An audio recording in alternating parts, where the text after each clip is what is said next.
What is up, my friends, and welcome to another edition of the XFL Week In Review, one of the longest running XFL podcasts of all time, episode 209. Buckle up because today's episode is packed. It's quick. It's packed with the latest rumors of this XFL USFL team landscape, as well as some major staffing changes. We'll talk about that. Plus, we'll hit the quick hit news and notes, covering everything from the Michigan Panthers 2024 plans, a new IFL franchise. But we definitely want to get into the rumors that are swirling around the XFL and USFL merger. We'll get into that right now.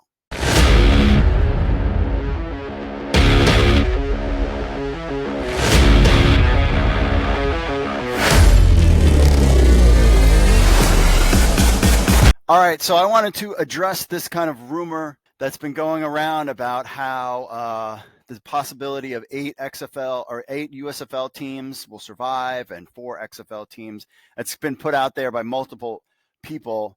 I'm just telling you that that's not what I'm hearing at all whatsoever. I've heard that that's kind of just more of agent chatter than an actual thing. So that's why XFL News Hub, we didn't report on that stuff because, frankly, that's not even what I'm hearing at all. And that's one of the things about the rumors is that you're going to hear kind of all different kinds of things.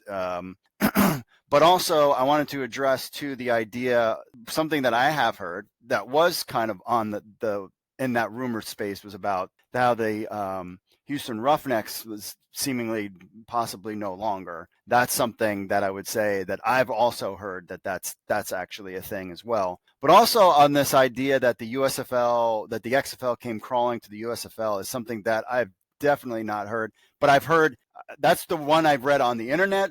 The stuff that I personally heard was mutual thing. And I've also heard that the USFL has reached out to the XFL first. So, but at the end of the day, this is something that we'll probably never know what will happen one way or the other. So XFL fans, USFL fans, I would just drop that narrative one way or the other, that one reached out to the other, because I've never heard that the XFL reached out to the USFL, but I have heard that it was a mutual thing together. And then also I've heard recently that the USFL reached out to the XFL. So I want to kind of address those kind of rumors, and that's why we didn't report it, just because I was like, I don't think this is a thing, and I'm not going to worry about writing anything up about it. So trust me, I knew it's out there. We just basically ignored it. But I just wanted to kind of tell you why I ignored it. But yeah, the idea that only St. Louis, DC, San Antonio, and Arlington are safe in the XFL thing, that's not even in the radar. And that all 8 teams in the USFL, not on the radar either. Now, I could be wrong. I mean, and who knows at the end of the day. I'm just telling you that is not even close. It's actually kind of laughable from what I've been hearing. So, but what I will tell you is basically where you need to see where the season tickets lie. My guess personally is I think 6 XFL teams make it. I think the Houston Roughnecks are now the Houston Gamblers.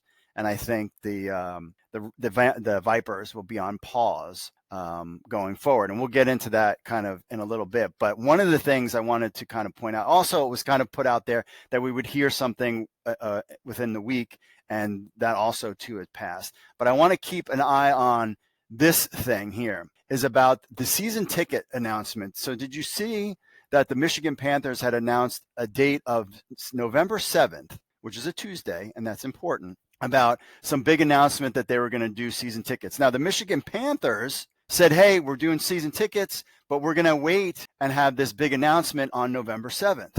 And my thing is, like, if you're selling season tickets, why are you waiting to November 7th? You would just do it right now. Like, what are you waiting for? And that's where I've been hearing that this announcement is going to kind of come in the beginning, sometime in the beginning. And I heard this before I saw this, is at the beginning of November, sometime in the beginning of November. This would fall in the timeline. So I saw that and I was like, that's interesting. So why? Because again, it's November 7th. Why are you waiting 2 weeks, 3 weeks to have your big announcement and do whatever big thing you want to do when in fact you can just do it now? So that was one kind of piece I want to kind of point out there. But the other one is Birmingham Stallions having a special season ticket event. When? November 10th, that same week as things are going on. Now, member exclusive access, all this kind of stuff. So you see the season ticketing thing is ramping up. Now, trust me, these teams would love to have done this already. I mean, because people are going to spend their money, they have Christmas money and all this other stuff. You really kind of want to lock them in before Thanksgiving, but, getting in the beginning of November kind of fits that timeline is what we've been hearing. Now, we haven't seen anything from the XFL side of things as far as season tickets go, except we did hear, in fact, that the DC Defenders are selling limited season tickets to their Beer Snake section, which is right near my section, by the way. And I've heard that those tickets have been selling really well. So that is a good thing. So the XFL is doing season tickets. So really, when it comes to the whole rumors about all these different teams, I would say for XFL fans, focus on who is selling tickets right now. We've heard the Memphis Showboats ticket guy was actually on television saying that, in fact, the Memphis Showboats will be part of this new league, and they are selling tickets. Birmingham Stallions. Michigan Panthers honestly surprised me. I thought they were kind of on the outs, but they are selling season tickets as well. So if you have the Panthers, the Birmingham Stallions, Memphis Showboats, and we know that the USFL, and I even think the XFL, for that matter, likes the Canton, Ohio area as kind of that fourth location, whether it's their own team or Pittsburgh Maulers or one of those kind of things as well. And then you have all the other XFL teams are selling season tickets right now. DC, St. Louis is killing it. San Antonio, Arlington, Orlando is selling season tickets right now, and they're doing well. So, I mean, you got to kind of follow, and even Seattle, too, has had some events. And so if I were to say anything, the teams that are surviving are the ones that are selling tickets right now. Now, unless, they look at it and say, hey, no tickets are selling whatsoever. But that's kind of where I'm hearing and getting information, is that I think that that's kind of what's going on. So this idea that all 8 USFL teams will make the cut makes no sense to me, because they don't have a home base. And, this idea that there was going to be 4 hubs. I've been under the impression, I'm trying to parse my words very, just basically saying that that's a lot of agent talk. But the agents don't know basically as much as you and I know, kind of thing. It's kind of where I'll just leave it at that. But again, I could be wrong. They could be wrong, but in the end of the day, it doesn't matter, because we're just going to have spring football, and that's all we care about. But, sometimes as fans, you see these messages and it kind of deflates you a little bit, and you're like, well, there's only going to be, they're going to do the hub again, and there's only going to be 4 XFL teams. I mean, heard about Pat McAfee comments, but I think Pat McAfee knows The Rock, but I wouldn't weigh too much on what he was saying, because he's just kind of, I don't think he's in the know about any kind of thing, behind the scenes when it comes to the XFL USFL merger. But again, in the end, we have to wait. But remember, this November 7th date, and it's a Tuesday, falls in line. Remember, this coming Tuesday is Halloween, and you have the Halloween day and you have the Halloween night. I don't think they would do anything that time frame, but this is kind of that 30-day window should be coming to a close. And that merger, there was really not going to be any kind of issue with the merger as far as the government is concerned. So really, it would be interesting to see what happens next week. But I'm really thinking that this November 7th, it would make sense that the Panthers, hey, we're going to merge in a new league and we're going to have this big event. Now people are excited. Birmingham Stallions will have, hey, we're who wants to do these season ticket announcements or have these events with no one knows who's in the league, what the name of the league is.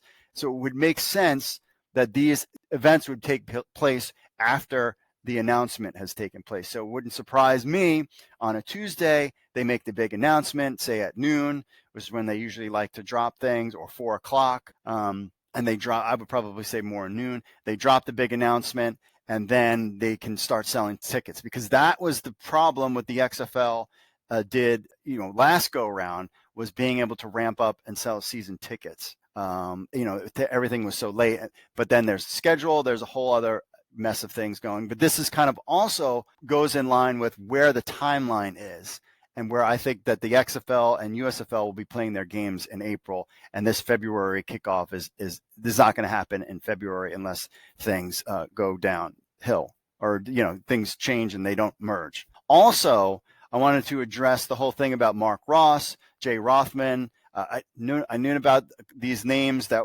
didn't. They weren't fired. They're just contracts were not renewed because they're trying to save money. Again, one of the criticisms that I always had in the beginning with the XFL was they were spending way too much money. We've seen the ramifications of that. But this does not mean that those people won't be back. It just means that they're not paying them full time anymore. That is what that is. So it's not like the XFL is cleaning house. They're just not renewing contracts, but that doesn't mean that these people won't be back. They need to make sure that this league makes money. It's nothing personal. It's just business. And it really just boils down to who do they absolutely need to have full time, and going forward, where are they going to, could these people come back as a part-time basis? Sure. And if the league grows to be a big thing, maybe they can be full-time. But I definitely think the XFL, and I'm surprised that they made that mistake, because I think the 2020 XFL would have kind of shown that bringing all these people on in was kind of a mistake. And so just kind of wanted to address the 12 team thing, and then the staffing thing. This is kind of what that we've been hearing at XFL News Hub. But yeah, definitely, I think the Vipers are on pause. I think the Houston Roughnecks are no longer. What they do with the Gamblers and Roughnecks and who goes where, is who takes over what, we'll have to find out. So anyway, we'll take a commercial break, and then we'll get back to all of this other news, and I still have some interesting things I want to go over next. So stay tuned. Are you a fan of the XFL, USFL, and CFL football? Get ready to embrace your inner general manager with NewsHubFantasy.com's fantasy football experience. NewsHubFantasy.com offers you an unparalleled fantasy football platform, bringing together fans of the XFL, USFL, and CFL football leagues. Compete in season-long fantasy with leagues up to 6 players. You can create your own for friends, or you can join an existing league. Draft your ideal team with our 7 active roster spots, including a quarterback, running back, wide receiver, flex, tight end, kicker, plus 3 bench spots. Show off your football knowledge and strategy and dominate your league. Our user-friendly interface makes it easy to manage with your team and get the latest news in your XFL or USFL or CFL leagues on the go. Plus, News Hub Fantasy offers mock drafts, pick'em games, and so much more all season long. So don't miss out on the action. Sign up now at newshubfantasy.com and become the ultimate football fantasy manager. All right, we are back, and I want to introduce you to our new puppy. This is Callie. I call it Callie, California, because she's from California, Maryland. And this is Callie. So she is a puppy. She is 12 weeks old. And so we got Finn and Callie, and hopefully Callie is very excited about whatever merged we have going on there, don't you, Callie? And she snores a lot. You can hear it. Can you hear it? Snoring. So apparently Bostons have that problem with their nose. But anyway, I just want to introduce you to Callie, the dog, Boston Terrier. Thank you, Callie, for being part of the program, joining the XFL, USFL, CFL, Golf News Nation team. IFL, UFL, whatever else FL it is. On to the news. Michigan Panthers confirmed their return to Ford Field. This really surprised me. I was getting the sense that the Michigan Panthers just, and Ford Field and all that stuff, but they'll be back at Ford Field. I really think the power of having, this merged league will help the USFL's ticket operations kind of grow more. So I was really excited about that, to hear about that. Todd Haley out as the head coach of the Memphis Showboats. We do know that the Memphis Showboats will be back. Now, my interesting thing is, well, who is going to take over? Now, Carnell Lake is the current defensive coordinator. He could be a line. I was thinking Anthony Blivens, a guy who's going to be put on pause. The Vipers are going to be put on pause. That's a franchise that he could take over. People could get excited about that. Could Wade Phillips take over the Houston Gamblers and Curtis Johnson move to the Showboats? So we'll have to see, because, of course, we've talked about that the Roughnecks is the team most likely to dissolve. And so that could be a situation. So those are it'd be really interesting. I don't think you're going to hear of a coaching name until after this merger is over, but I would be very surprised if they brought a brand new name not kind of on the list. I could see probably somebody like Blivens or Curtis Johnson taking over for the Memphis Showboats. So we'll have to stay tuned for that. Definitely somebody that's already in there. And we could potentially see other coaches depart as well. I would say more on the USFL side because I think they want to kind of keep that young. I mean, you have a couple of veterans like Stoops and Wade Phillips. I thought Todd Haley was fine as the head coach there, but now he's gone. So we'll see. But I'm sure they're going to try to bring in new guys like your Anthony Blivens and maybe some former NFL guys, like the Anthony Beck, Hines Ward type of thing. So we'll have to this will be interesting to see how this all plays out. Mike Mitchell has an exclusive list of the 76 specialists that took part in that showcase, kind of like the final XFL showcase as the XFL under Nick Novak. So he's got the full list there and some interesting names and a breakdowns. You want to check that out. You see that the XFL has been putting out about the players signing letter of intent, a lot of the draft picks. We've seen some of the DC Defenders players that signed NFL contracts are now back with the XFL. And so that's something you're not going to see all of them because remember, those guys got released from their contracts and to go try out for the NFL. And now they're coming back. So you're going to see that stuff. And you look at the teams that are picking things up, DC Defenders and Houston is picking teams up still too. So we're just going to have to kind of see how that all plays out there. And also finally, Indy welcomes a new IFL franchise. Definitely be covering the Indoor Football League, whatever new site is built based on whatever they decide to do. But the Indy has an IFL franchise as well. A lot of the indoor football leagues are really starting to ramp up their seasons and announcing new teams. And we'll be covering all that for you on XFL News Hub and whatever else hub we decide to do after whatever they finally figure out what's going on. All right, my friends. Well, that's it for this week's show. Appreciate you stopping by. Just a quick here's what's the update. Again, November 7th seems to be a date that I just want to kind of put out there that I don't know for certain. This is just my speculation, but that's kind of where I'm at there. Don't fret on any of the rumors stuff that you hear because we really won't know until it happens, but we're just excited to have spring football, hopefully a strong spring football league. Make sure you like and subscribe to the channel and subscribe to us on iTunes and Spotify and all that good stuff. That's it for me for this week. God bless, and I will see you all later.